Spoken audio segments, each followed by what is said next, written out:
الصلاة والسلام عليك يا إمام المجاهدين.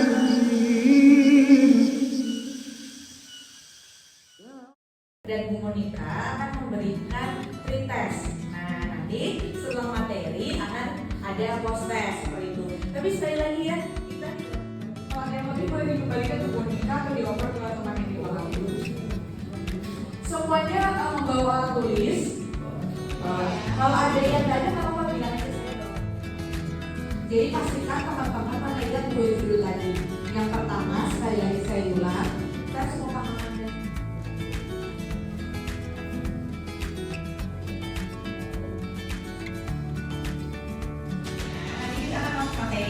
Nah, materi pertama itu terkait investasi dulu ya teman-teman. Nanti materi pertama akan disampaikan oleh Bu Monica, kemudian materi kedua baru nanti disambung dengan saya. Oleh karena itu kepada Bu Monica saya persilakan.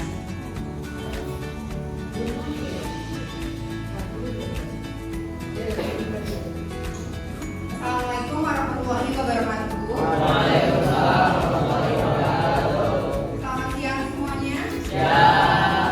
Yang terhormat Bapak saya mohon izin ya Bapak, dan juga yang terhormat Ibu Wahyu sebagai rekan saya, terus ada di sini teman-teman daripada mahasiswa UNJ gitu ya. Jadi saya dibantu juga oleh mahasiswa UNJ, ada dua mahasiswa.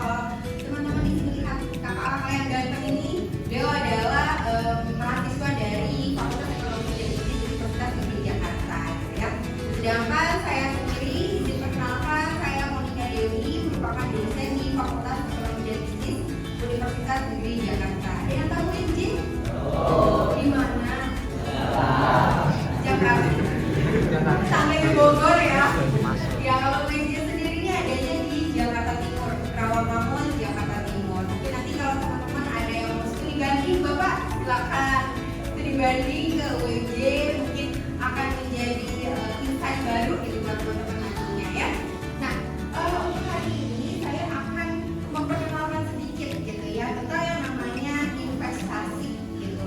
Mungkin ada beberapa hal baru nantinya atau ada kata-kata yang baru terkait juga dengan investasi. Tadi temennya udah tanya nih, Bu, emas digital apa sih Bu? Gitu ya. Udah ada baru tanda-tanda daripada investment atau investasi. Bisa. Artinya apa? Investasi ini bisa membuat orang menjadi kaya raya, tetapi bukan dalam waktu singkat gitu ya.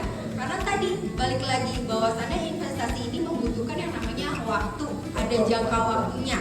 Bisa 1 tahun, 3 tahun, dan lebih lama lagi gitu ya.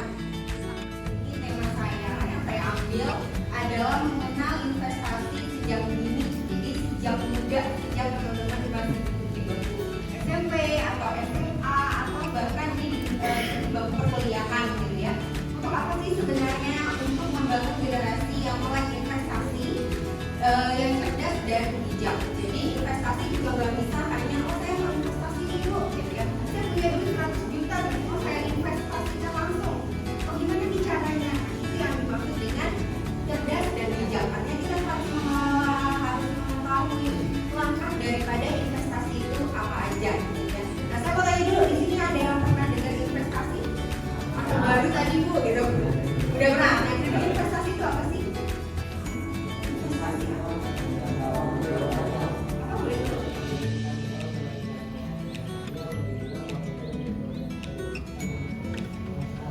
Oke, jadi menyimpan uang dalam jangka waktu yang panjang dan bisa memberikan keuntungan gitu ya. Oke, ada yang punya pendapat lain atau berbeda? Investasi apa lagi nih? Kira-kira ada yang tahu? Investasi? Coba masnya nih, kayaknya masnya di belakang serius banget. Kira-kira investasi apa?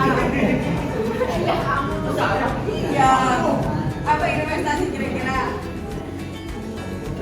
Apa? Ada tahu? Ayo. Menanam uang. Uang ditanam, tumbuhan dong.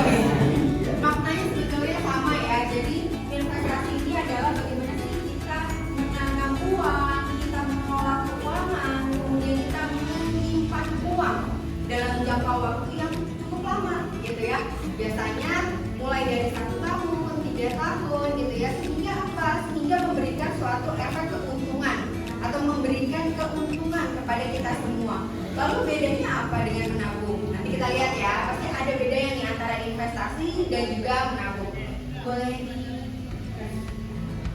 Nah, di sini investasi ini dikategorikan sebagai proses bagaimana sih kita menanamkan uang atau aset yang kita miliki.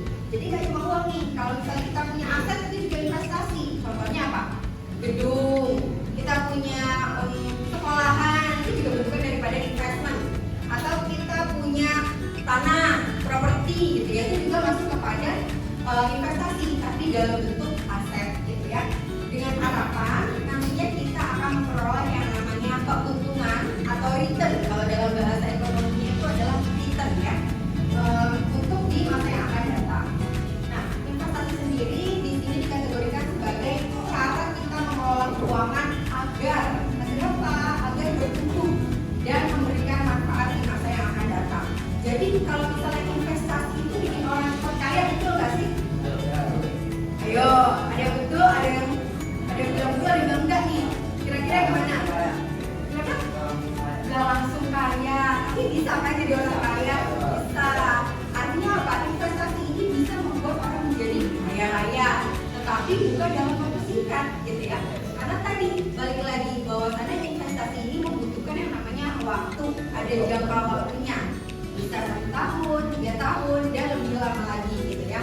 Misalnya di sini kalian punya uang nih 100.000, dibandingkan dipakai untuk jajan, gitu ya. Mungkin kalian bisa menyisihkan sebagian uang kalian untuk menanamkan dalam bentuk apa? Investasi. Misalnya beli reksadana, kalian udah tahu reksadana? Reksadana, kemudian itu adalah salah satu jenis investasi teradai. Kemudian ada lagi saham. Kalau saham, udah pernah dengar? Nah ya, saham. Kemudian ada emas. Nah kalau misalnya orang tua kalian nih, ibu-ibunya nih, biasanya suka banget beli yang namanya emas atau perhiasan. Kadang itu juga bisa disebut sebagai investasi. Nah ini udah selesai ya daripada materi yang saya berikan. Jadi nggak terlalu panjang, walaupun ya panjang juga sih sebenarnya ya. Kita lihat aja. Nah saya punya satu booklet ini tentang materi yang tadi saya bahas. Nah saya cuma beberapa aja, jadi kita saya bagikan. Dan di sini saya ada 3 soal, ada kuis gitu ya. Nanti yang bisa jawab saya kasih hadiah deh. Kita tes. Nah ini sebenarnya tadi scan barcode untuk bukunya aja. Gitu ya. Nah sekarang menurut kalian nih apa yang dimaksud dengan investasi? Ada yang mau jawab? Kita bisa semua nih. Kita itu coba nih kakak yang di belakang boleh bantuin. Kira-kira yang Tutup bel. Ya. Iya. Ayo, apa yang dimaksud dengan investasi? Saya juga bisa semua. Nah, setelah itu materi dari saya ya, belum masuk kan? Ya, suara ya? Soalnya hawanya di luar agak sendu gitu kan, dari pagi kita sendu banget. Terus udah sore, dari pagi udah belajar, pasti udah lelah banget ya. Tenaga pikirannya gitu. Tapi kita akan lanjutkan sedikit ya. Kalau tadi itu terkait investasi, saya pernah hewan ya, oke, pilihan yang bagus. Bisa belajar di sini ya, di sini udah ada ternak sapi. Kalau kambing atau domba ada bos? Ya kambing atau domba, kemudian ada ternak lele juga ya. Ya seperti itu. Kemudian tadi siapa lagi? Coba angkat tangan sekali lagi. Nah oke, yang paling belakang. Yang paling banyak godaannya karena bisa lihat uang. Ya, baik. Bisa apa? Oke, pertanian perikanan luar biasa sekali ya, mengembangkan yang ada di Indonesia gitu. Coba satu lagi, boleh sekali lagi? Oke, mungkin sebelah sini. Usaha apa? Oh, percetakan. Ya bagus ya, tadi sudah ada yang produk-produk, sekarang ada yang biasa seperti itu. Jadi di sini seperti yang mungkin teman-teman bisa lihat di depan, saya itu ingin di dalam jiwanya teman-teman kan semuanya pasti ada keinginan untuk membuka usaha. Tapi terkadang di dalam usaha itu ada hal-hal yang perlu diperhatikan. Nah salah satunya itu adalah terkait keuangannya. Mungkin teman-teman di SMA gitu, mungkin di pelajaran IPS atau di pelajaran kewirausahaan sedikit banyak sudah pernah mempelajari terkait gimana sih akhirnya bikin usaha. Udah dapat kewirausahaan belum? Belum ya, belum sama sekali. Tapi kalau praktik di sekitar lingkungan pesantren sudah. Nah, itu kan secara praktiknya teman-teman sudah dapat dan kurang lebih di dalam praktik itu pasti ada teori-teori yang disampaikan secara tidak langsung seperti itu.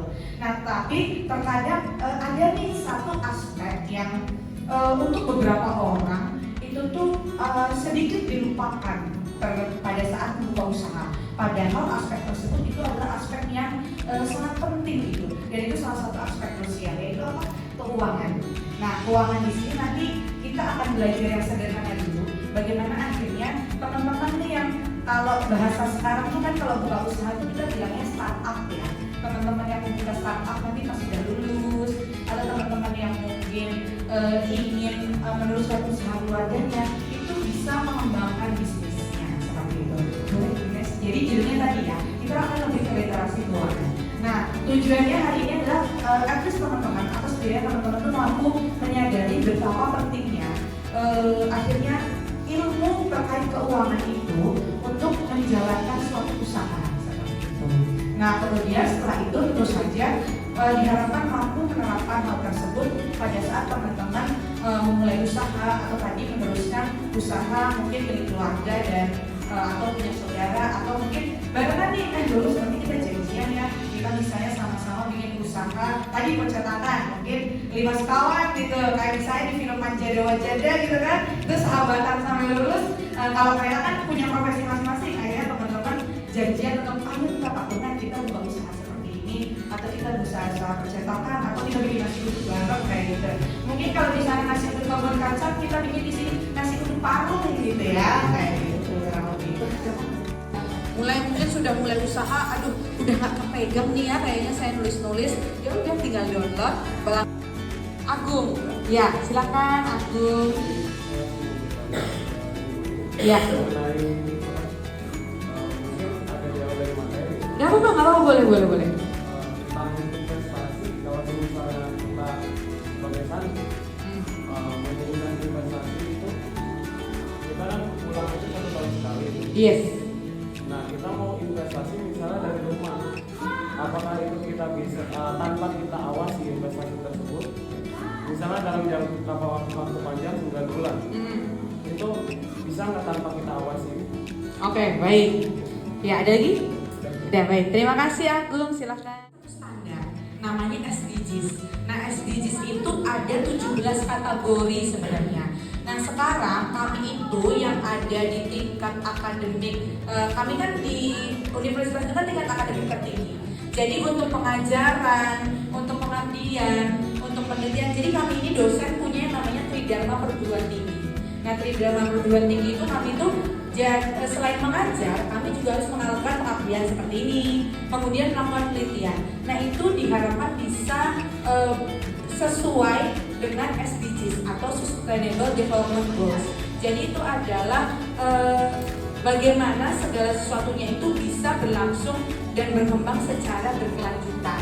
Ada 17, jujur saya nggak hafal semua, tapi salah satunya itu adalah pendidikan yang merata. Nah, equality in education. Jadi kita bagaimana akhirnya antara satu tempat dengan tempat yang lain itu pendidikannya merata. Atau misalnya antara sekolah negeri kemudian pesantren itu punya pendidikan yang merata, punya pengetahuan yang sama untuk akhirnya mempersiapkan setelah teman-teman lulus dari sini. Nah itu adalah SDGs. Nah selain itu juga ada apa ya yang mungkin contoh kesamaan gender misal. Kalau dulu kan kalau di apalagi di Indonesia ya kadang-kadang perempuan misal kayak saya atau Bu Monika itu kalau di perusahaan tuh kayaknya kalau jadi pemimpin itu masih jarang ya. Herzan, baik silakan Herzan. Iya. Oh ya, penjelasannya bisa jelaskan lagi ya. Baik, terima kasih Herzan. Baik, oke. Mungkin karena aku pertanyaannya lebih sedikit aku dulu kali ya. Ya, SDGs itu kepanjangan dari Sustainability Development Goals. Jadi mana kita diperbankan, ya. Nah, kalau kita di perbankan konvensional, biasanya mereka akan mendapatkan yang namanya bunga daripada deposito. Dan kita mendapatkan investasi karena untuk jangka panjang. Biasanya mereka akan menandatangani kontrak untuk jangka waktu 3 bulan, 6 bulan, lalu 1